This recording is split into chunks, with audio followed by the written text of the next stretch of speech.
Hey and welcome to AUDIOTEK's second video tutorial on Cubase 6.5. In the previous tutorial, I forgot to mention something important: how you save your project.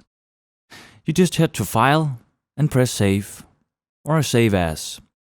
Now the default location will be the one you set up when you initially set up your project, in this case Test Project. So just call your project file, for instance Test Project, and press Save. All project files will have the extension of CPR, Cubase Project. In this tutorial, we'll start working with audio tracks, and I'll tell you how to use them, how to add them, and how to route them around. So let's start by adding an audio track. Now, as I previously mentioned, I think you should set up some key commands for doing this. It will save you some time. Me personally have set up Ctrl-Shift-N for adding audio tracks. If you're not the key command kind of guy, you can always head to Project in the top, go to Add Track and select, for instance, Audio. In the Add Audio Track dialog, you have two main options: how many tracks you want to add to your project, and how many channels they should have. For instance, 1 for mono, 2 for stereo, or for instance 5.1 configurations for surround sound. Let's set up two audio tracks, one in mono and one in stereo. I'll start by setting up a mono track by pressing Add Track. This is where it will appear on the screen. I can head to Project, select Add Track. For another one, I'll use my key command Ctrl-Shift-N. Now let's set up a stereo track and it will appear underneath the other one. The standard naming scheme will automatically be Audio 01, Audio 02, and so forth. So let's change the name of the first one to, for instance, mono track, and the second one for stereo track. Working with audio tracks in Cubase is very efficient.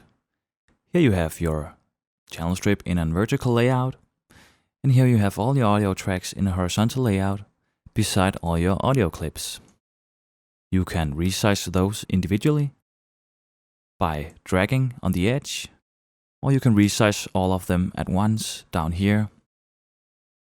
This gives you a lot of freedom for choosing how you want the layout of all tracks individually.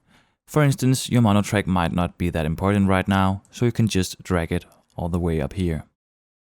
And also, if you're working with editing audio clips, it can be quite useful to have it a bit larger on your screen. Note also that as you drag the edges up, more buttons will disappear. And those top 4 buttons, not counting the mute and solo buttons, by the way, are the 4 very most important buttons you have. It's the Record Enabler, Monitor Enabler, Read or Write Enabler for automation. If you want to record something on the track, for instance, it must be in a record enabled mode. I've set it up so that mine are synced between the monitor and record enabler. But you can also remove the monitor enabler, and I'll get a bit more into that one in a bit. Those 2 buttons are the solo and the mute button. Sometimes you just for a moment want to hear only this one track, so you set it in solo mode. And this will momentarily mute all other audio material. You can also set more than one track in solo mode by just adding another track. Likewise, the mute button does the opposite thing, only setting this one track in mute mode, while all other audio material will keep playing. And likewise, you can set more than one track in mute mode. Up here you have your master solo and master mute. So for instance, if I've set more than one track in solo mode and I have a large project, I can always solo clear by pressing it right here, and it will deactivate all things I have in solo right now. Other options are, and I'll just drag them out here, the Inserts bypass, the EQ bypass, and the Sense bypass. And you can see them starting right here. There's also the E which is an universal button in Cubase for opening up more advanced channel options. So let's press E. Here's a short glimpse of what it looks like. As I said, it's an advanced view of your channel. You have your inserts right here, your EQ, your sends, and your channel fader. Here's the pan, and here's the input gain and the polarity switch for the input phase. This views the track as a mono track, and also you can switch the routing of the input and output here. You also have a light view of the channel strip right here, where you can press the tabs for opening up, for instance, the Inserts tab, the Sends tab, the channel fader, and also a thing called Studio Sense that I've also added to my specific Cubase installation. And I'll head into that much later in this tutorial series. You can also right-click for adding other tools. For instance, I've deselected the equalizer section, but you can also add that one, and it will look like this. Another nice feature is this little button. This shows one circle for mono, and this one shows two circles for stereo. So it counts circles as, for instance, one for one channel, two for two channels, and so forth. Audio tracks will appear two places in Cubase. In the arranging window, which is the one you are in right now. This is where you're going to spend the most of your time with all your audio clips. But there's also the mixer view. The mixer is an overview of all your tracks and input and output channels. Press F3 on your keyboard for going into the mixer, and it looks like this. Now I'll just drag it a bit down. Here's your input channel, and here's your output channel, and here's all your audio tracks, MIDI tracks and groups, aux tracks, etc. The reason why there's only one input right now is because I've only set one up in my routing scheme. Press F4. This is the screen I showed you in the previous tutorial, where you set up all your inputs. Right now I've only set up one. So if I head back to the mixer by pressing X or F4, you can see there's only one input. Likewise in the output section, if I go back into my routings in F4 and watch my outputs, there's only one channel, one stereo channel. This, as I mentioned, is all your audio tracks. As you can see, I have two tracks, mono track, stereo track, and those two appear right here on the screen. There's a lot of things you can do from this panel. Right now we have the simple look of the mixer. It's a very easy way to set up your levels relative to each other, but you can also right-click in this gray space for a sub-menu. And if you go to Window, second from above, you can select the extended view of the mixer. This shows extended options on top of all channel strips. And it will by default show the EQ. Now, you might not want to show the EQ. You might, for instance, want to show the inserts or the sends. So if you press this little triangle on top of your fader, you can choose to watch, for instance, your inserts instead. This can be extremely useful if you have some plugins on one track you easily want to drag to the next one or copy to the next one. And it can also be very easy to, for instance, change the outputs of more than one track at once to another track. I'll get into that later. Another great feature in the mixer is linking channels. So if I hold Ctrl down and I press this one in the gray space on the channel strip, you can see it is highlighted as well. So if I right-click one of those two, I can choose to link them. Or press Ctrl G. When I link those two faders, they will behave as one. So if I change a parameter on one, it will also affect the other one. You can just press Ctrl G for unlinking them, or right-clicking once again and selecting unlinked channels. So now you can manipulate one at the time once again. Another great feature of the mixer is those buttons on the left. If you're working with a large project, you have a lot of audio tracks going, you have a lot of groups going, aux tracks going, MIDI channels and so forth, you can hide, for instance, all audio tracks by pressing this button.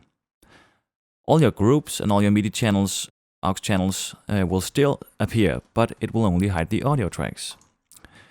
You can use all those buttons for those specific hidings. I've just mentioned that you have the ability of changing, for instance, the extended mixer view from showing your EQs to your inserts or your synths. Now, if you have a large project and a lot of audio tracks, it can be very time consuming just to keep going through all your tracks, changing the mixer view from EQs to synths, inserts, or another view. So you have your master switches on the left.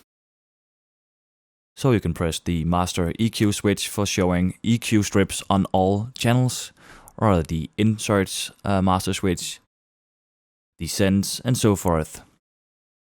So that's very smart. And also you have your view of the mono or stereo configuration of all your tracks. And just as in the E advanced channel section I showed you before, you have the input gain and input polarity switch. So that's all for now in the mixer. Let's head back to the arranging window and start working with audio clips. One last thing before we start working with audio clips. Remember I told you about those buttons in the previous tutorial? Well, this second one, the window layout. If you press this one, you can hide what's called the inspector. The inspector is the vertical channel strip layout. It's useful when you are not concerned about mixing and only want to do all your editings on your audio material. So if you don't have a large monitor, it will clear up some space on the screen. Let's try recording something. You need to record enable the track you want to record on, and you need to select an input where the sound comes from. So right now mine is set to mono in, and if I head back to my routings in F4 or VST connections in the devices, you can see my inputs, and I only have one right now, to which the first analog input of my audio interface is selected. I've set my mic in this channel on my audio interface, and I've gained my preamp to a value that is not clipping. So just select the track, record enable it, and press record either here, or using a key command. This is a sample recording test 1, 2, 3. And as expected, something showed up on the screen. And it's looking pretty damn good. This is what a healthy, fine waveform looks like. Be careful not to make it look like this example, where you can see the waveform hits either the ceiling or the basement. I guess you can call it that. Now in dBFS, which is the scale you're working with in a digital audio workstation, if your waveform is hitting the top or the bottom, it means the signal is clipping. Clipping means digital distortion, and that's not a thing to go for. So whenever you trim your preamp gain, look out for not hitting the red lights. Always stay in the green area. Most likely there is a little LED on top of the gain knob showing how much signal it is fed with. And also in the mixer F3, you can set your input fader. If I turn this down by 75 dBFS and I press record, I might have a fine, healthy signal and gain selection on my preamp, but I won't get anything into my system because the system gains down that signal with 75 dB. Let me add a little side note to this. Sometimes you might like the added saturation of your preamp hitting the red lights, getting distorted. which is fine. Just make sure you hit the F3 button to get to the mixer and dim your input level, how much of the signal is sent to Cubase. So if I gain my preamp a lot, so it distorts a lot, I make sure to dim this one enough so that it won't make digital clipping. Right, let's move on. The last thing I'll be speaking about in this tutorial is this line right here. It appears whenever you have an audio clip selected. So if you use your object selection tool by hitting 1 on your keyboard and choosing an audio clip, this line will appear. You can hide it by going to your window layout button right here and removing this one. This line shows some options you have. For instance, you can raise the volume of the track. You can lock it so you won't get the ability of moving it around. You can mute it so it won't mute the track, but it will mute this specific clip on the track. You can also transpose it for easy listening of the recording in another key. Other features I'll get into in a later tutorial. In the next tutorial, I'll start recording multiple tracks at once. And I'll also begin talking about editing your audio clips. You can crossfade and fade. You can do pitch shifting, time stretching. You can do a lot of things. So stick around for the next one, and thanks for listening.